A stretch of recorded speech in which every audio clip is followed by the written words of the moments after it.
Quantum stocks were under pressure yesterday. Yesterday, the 20th of March 2025, when the CEOs of those companies, especially the four companies I'm going to talk about in this video, they were invited by Jensen Huang of Nvidia for a roundtable meeting, and he began by still insisting on what he said in January about quantum computing being like 25 years away. But gradually, as the meeting progressed, he was convinced by the CEOs of those companies. They made him try to understand that he is, or rather, quantum computing is much more synergistic to what is obtainable in the classic computing at the moment. It augments it. It helps it to even perform better. So by the end of the meeting, from what I understood, he backtracked, but the damage had already been done. QBTS lost 18%, now down 5.06% in this regular session, in this pre-market session of today, the 24th of March.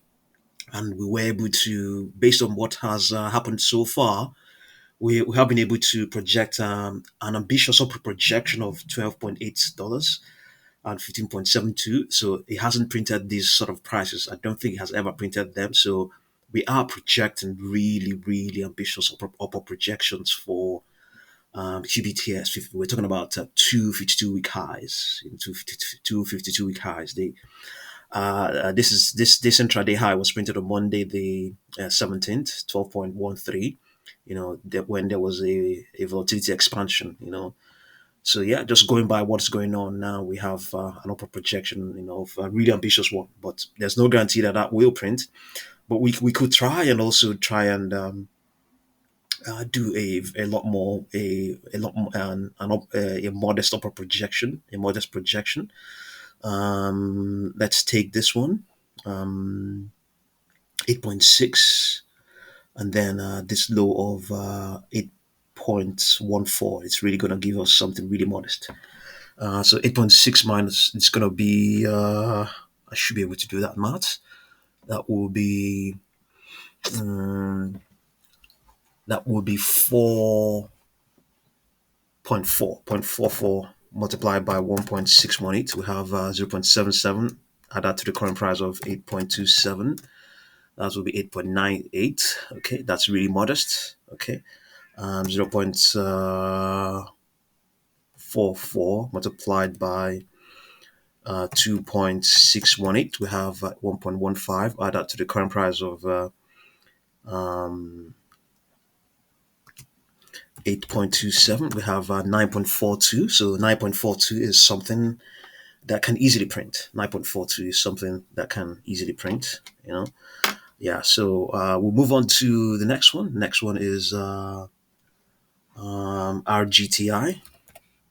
RGTI down to 4.78. We have an upper projection of 10.6.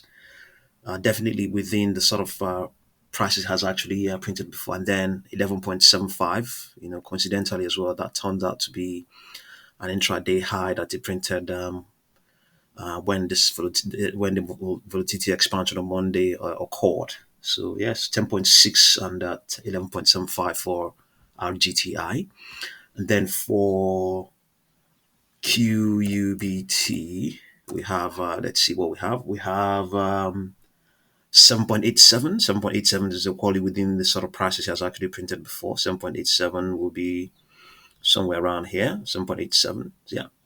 And then 8.63. 8.63 will be somewhere here. 8.63. Yeah, 8.63 somewhere around here. And so a couple of, you can see, especially for 8.63, a couple of resistances there. And then for IONQ, let's see. We have 24.91. It has actually printed that as well. And then 27.41 indeed has actually printed that. So Mondays, this is not Monday, pre-market session of post pre-market session of Monday. Volatility expansion took it to $88. So 24.91 is one upper projection we have. and then 27.41. Yeah. Um, this is where this guy's at investor.com, they were talking about what happened in that session. That's yesterday, the 20th. It says Huang continued backtracking on his January comments, admitting that quantum computing is scaling a lot faster than classical computing did. He closed the panel on a positive note, emphasizing that if being wrong in his assumptions brought light to the advancements and potential of quantum computing, then mission accomplished. Despite the tone of the panels, most quantum computing stock had participated in the conference and are publicly traded fell significantly after Huang's initial comments and skepticism. Okay, let's see now. Down here. Yes, at the initial comments, he was still adamant on his January 15th of his January 15th comments. It says here, let's see. Um, yeah, to introduce the panel, Huang attempted to retract his previous statement, laughing it off by saying, "How could a quantum computer company be public?" He then challenged the quantum CEOs on a panel to convince him otherwise, adding, "This is the first event in history where a company CEO invites all of the guests to explain why he was wrong." Okay, so yes, includes the ones we mentioned here. You can see D Wave, IONQ, and I believe Rigetti was most certainly there. We didn't cover Pascal, but the CEO also was there. And let's see now. Let's see what they're saying down here. Okay. Additionally, in conjunction with Nvidia's emphasis on quantum computing, Huang had announced that the company is planning to open a quantum computing research lab in Boston, okay, allowing Harvard and MIT scientists to collaborate.